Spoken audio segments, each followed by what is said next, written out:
Samsung, proud sponsor of Tech Busters.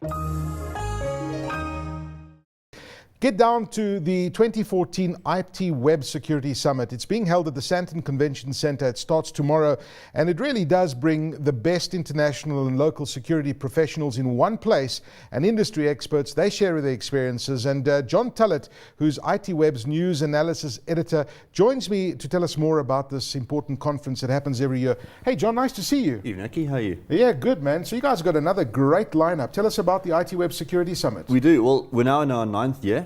So coming up for a full decade, been covering the security market, looking at the big international trends and also what's happening locally. So we're looking at obviously security as a massively, very fast-moving field, huge amount of threats out there, a lot of concern about what's happening from nation-state level like the NSA down to grassroots hacking and business process.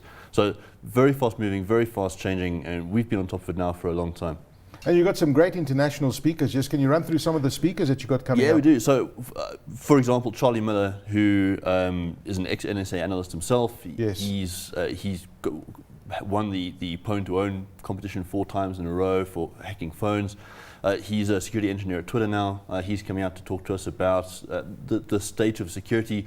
And he's also doing a demonstration of some of the car hacking that he'd done. He was one of the first to demonstrate active attacks against the in-car electronics. And him and his partner in crime are going to be showing off some of that. I'm laughing at you because the more we get into this technology world and the more connected we get, the more afraid I'm getting. And you look at the latest revelations that have come out from the antivirus vendors that have said to us, we've been lying to you all along, and it's not true that we've been protecting you completely. I mean, it's crazy where we're going. We're going into this void of the unknown when it comes to security.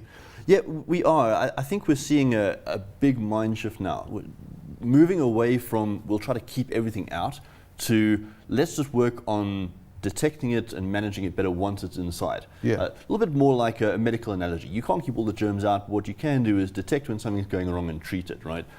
Perfect example, the big Target breach that happened. Tens of millions of customer records leaked. That was actually detected before it happened, but the alerts were ignored.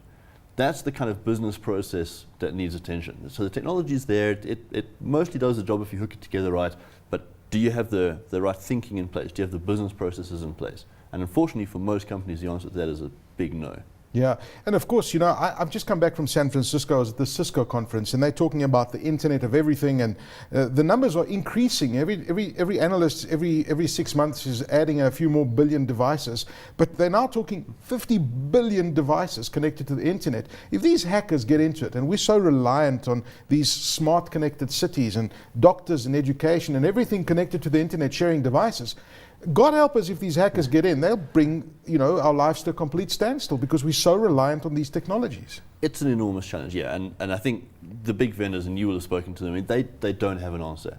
They all see where it's going, this enormous Internet of Things, big data, but how do we secure it? How do we make sure that it's protected? There's no single answer to that. And good answer, I mean, good instances, yeah. So we see, for example, big efforts at the Department of Home Affairs to upgrade systems, bring digital identities online, yes, that kind of thing. Is the security practice in place? SANRAL with e-tolls. Where's the security practice? They've suffered security breaches. Where's the security practice? Can I ask you a personal question? In your personal life, where you have your finger on the pulse on what's happening with the world of security, how do you lead your digital life? And bearing in mind that you always have this fear of being exposed in some way or another by some kind of loophole. Do you stay away from social networks? Do you become almost like a hermit, a digital hermit? No, I think that there are steps you can take, either as an individual or as a business owner.